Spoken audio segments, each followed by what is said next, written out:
Jornalismo, notícia, entrevista e informação qualificada. Você está na Demais TV. Nos próximos 5 anos, a Petrobras vai investir 68 bilhões de dólares, 24% a mais do que no mesmo período do plano anterior. A decisão foi anunciada pelo Conselho de Administração da empresa ao aprovar o plano estratégico para o quinquênio 2022-2026. No segmento de exploração e produção de petróleo e gás natural, serão investidos 57 bilhões de dólares entre 2022 e 2026. Para o período, está previsto o comissionamento de 15 novas plataformas. Sobre os investimentos na Bacia de Campos, especialmente no pré-sal, o diretor de exploração e produção, Fernando Borges, está otimista em relação ao crescimento dos recursos que serão empregados nos próximos 5 anos. No horizonte do plano, hoje a gente tem previsto investir 16 bilhões de dólares. Esse investimento cresce 20% em relação ao plano anterior, que era de 13, porque a gente está avançando em grandes revitalizações de campos. Mas isso engloba uma quantitativa de em torno de 100 poços ao longo dos 5 anos. As produções estimadas de óleo e gás para 2022 são de 2,7 milhões de barris por dia e em 2026 de 3,2 milhões de barris de óleo diários. A petroleira também anunciou que investirá 2,8 bilhões de dólares para reduzir e mitigar emissões de gases, incluindo investimentos em eficiência operacional incorporados a projetos de mitigação de emissões, além de pesquisa e desenvolvimento. A Petrobras investirá mais de 6 bilhões de dólares na área de refino nos próximos 5 anos. O plano prevê a conclusão da segunda unidade da refinaria Abreu e Lima, no litoral sul de Pernambuco, com investimentos de 1 bilhão de dólares, o que permitirá a expansão da produção dos atuais 115 mil para 260 mil barris por dia em 2027. Da Rádio Nacional no Rio de Janeiro, Tatiana Alves. 8 de outubro de 2021. Um homem-bomba explode uma mesquita xiita na cidade de Kunduz, no Afeganistão. O resultado foi desastroso. 50 mortos e dezenas de feridos.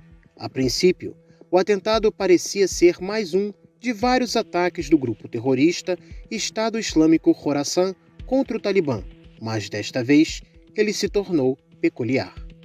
Após assumir a autoria do ataque, o grupo vinculou com a China, afirmando que o homem-bomba era da etnia uigur e que a ação era uma punição contra o Talibã pela sua estreita cooperação com a China, a qual é acusada de ter políticas injustas contra o povo uigur em sua província de Xinjiang.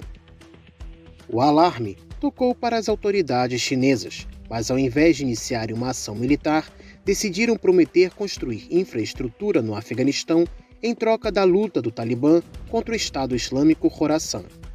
A ação terrorista contra a China seria nova, mas não a primeira do tipo.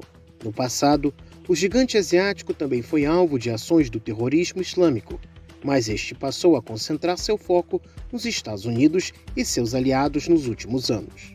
Para entender se o terrorismo islâmico está se tornando uma nova ameaça contra a China, a Sputnik Brasil falou com Marcos Vinícius de Freitas, professor visitante da Universidade de Relações Exteriores da China.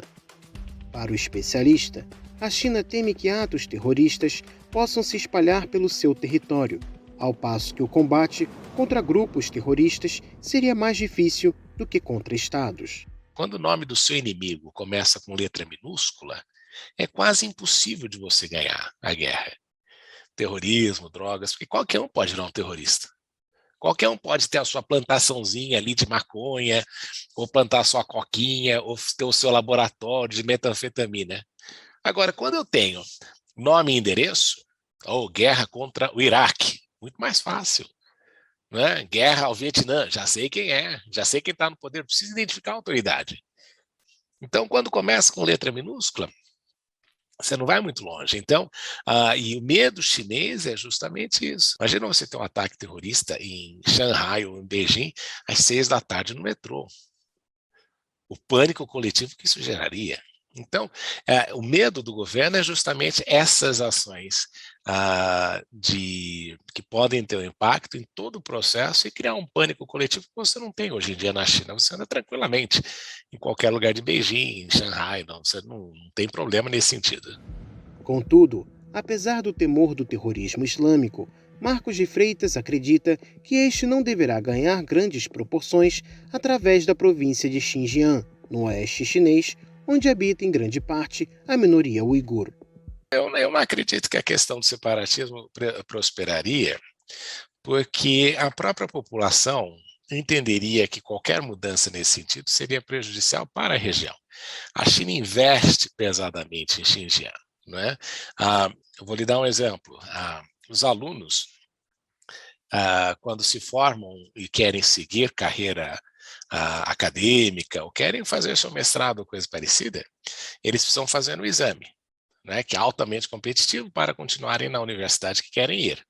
Mas existe uma possibilidade, um loophole, né, que é o seguinte: se eles se disponibilizarem a passarem 1 ou 2 anos na região oeste da China, né, justamente ensinando em comunidades carentes. Então, veja só, ele consegue, e é reconhecido por isso, na cerimônia de formatura, os alunos que vão fazer isso durante 1 ou 2 anos da vida deles, né? Por outro lado, a China também tenta investir no desenvolvimento do Afeganistão, localizado no caminho da nova Rota da Seda e que hoje está sob o controle do Talibã.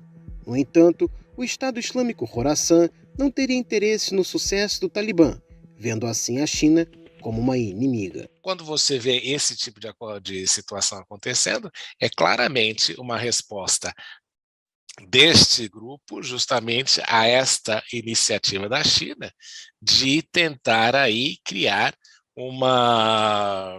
de querer fortalecer o regime do Talibã para que combata justamente o Estado Islâmico. Outro país importante na equação da segurança na Ásia Central seriam os Estados Unidos, mesmo após a sua retirada do Afeganistão. O professor ressaltou a grande quantidade de armas deixada pelas tropas americanas no país. O problema é assim, qual é o papel que os Estados Unidos vão ter na região? Porque os americanos deixaram um caminhão de armamentos e não se sabe se os Estados Unidos vão negociar com o Estado Islâmico ou não. Essa que é a pergunta fundamental. Por que os americanos deixaram tantas armas no Afeganistão? Porque eles sabem que essas armas não vão ser utilizadas para lutar contra os Estados Unidos. Vai ser um problema regional. A Comissão Europeia vai propor a suspensão dos voos procedentes do sul da África após a detecção de uma nova variante do coronavírus. Países como Itália e Alemanha proibiram ou planejam proibir a chegada de viajantes da África do Sul. No Reino Unido, o governo vai banir os voos provenientes de 6 países africanos a partir deste sábado. A medida afeta a África do Sul, Namíbia, Lesoto, Zimbábue, Botsuana e Eswatini, antiga Suazilândia. As primeiras indicações que temos dessa variante é que pode ser mais transmissível do que a Delta. As vacinas que temos atualmente podem ser menos eficazes contra esta mutação. Ainda nesta sexta-feira, o Ministério da Saúde de Israel anunciou a detecção de um caso da nova variante de Covid-19 descoberta na África do Sul. O governo do Estado judeu disse que a mutação foi encontrada em uma pessoa que entrou no país vinda de Malawi e admitiu a possibilidade de mais 2 casos. A variante foi identificada como B11529.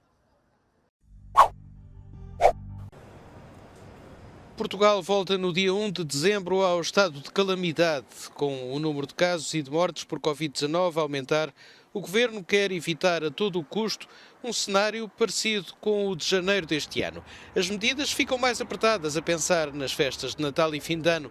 A máscara volta a ser obrigatória nos espaços fechados, o teletrabalho é encorajado e o regresso às aulas é adiado em uma semana. As medidas foram apresentadas esta quinta-feira pelo Primeiro-Ministro António Costa. Não obstante o sucesso da vacinação e do esforço de vacinação que temos de prosseguir, temos de ter consciência que estamos a entrar numa fase de maior risco, como sempre sublinhamos.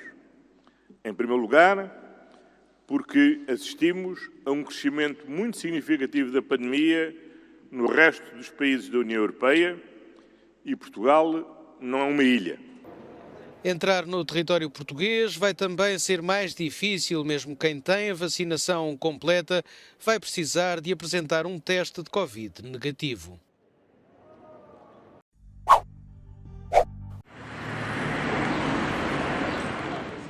El Planeta Fútbol Sin Fronteras le rinde honores el jueves al argentino Diego Maradona, al cumplirse un año de su fallecimiento. Hinchas, futbolistas, entrenadores, clubes y celebridades de todo el mundo evocan al genio. Y este ha sido, por ser el primer año, un año durísimo, durísimo. Pero bueno, el show debe continuar y esto es así. Y el Diego siempre va a ser para nosotros el más grande del mundo. El artista del balón de todos los tiempos sigue vivo en la memoria colectiva. Tanto en Argentina como en Europa, los clubes que vieron pasar a Maradona por sus equipos rindieron tributo a sus hazañas deportivas. Él era único, no hay jugador que pueda imitarlo. Él es el pibe de oro y lo será para siempre. Es una pena que ya no esté con nosotros. La Asociación del Fútbol Argentino realizó una emotiva publicación en sus redes con Maradona hablando a los argentinos y nombró a Diego Armando Maradona a su edificio en Buenos Aires. Y le agradezco a la gente que sufrió tanto por mí, que vivió para que no me vaya, ¿no? Qué de gente buena que hay en este país, seguro. Qué de gente buena que queda en este país. Les pido a los argentinos que estén mejor cada día. Que luchemos. Que ellos se queden bien tranquilos, que Maradona no lo va a defraudar. El 25 de noviembre de 2020, la pesadilla sucedió. Su corazón y sus pulmones se apagaron. Fue la crónica de una muerte anunciada en la que nadie quería creer. Hay 7 profesionales de la medicina acusados de homicidio por mala praxis. Hace un año, multitudes rompieron las reglas contra la pandemia de COVID-19 y se echaron a las calles para asistir al funeral del astro argentino. Que vamos a con información de Mohamed Muezzis, PAN TV Noticias.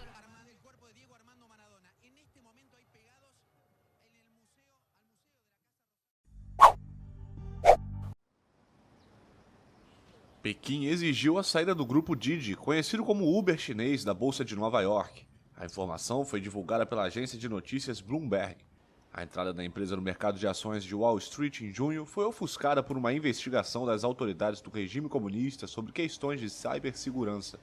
Com base em fontes próximas ao caso, a Bloomberg afirma que nesta sexta-feira a agência reguladora chinesa exigiu que os executivos da empresa retirassem o grupo da Bolsa de Nova York devido ao temor de vazamento de dados considerados sensíveis. A informação também cita uma privatização ou transferência para a Bolsa de Hong Kong como opções. A administração do ciberespaço da China afirmou que a empresa precisa trabalhar nos detalhes que devem passar pela autorização de Pequim.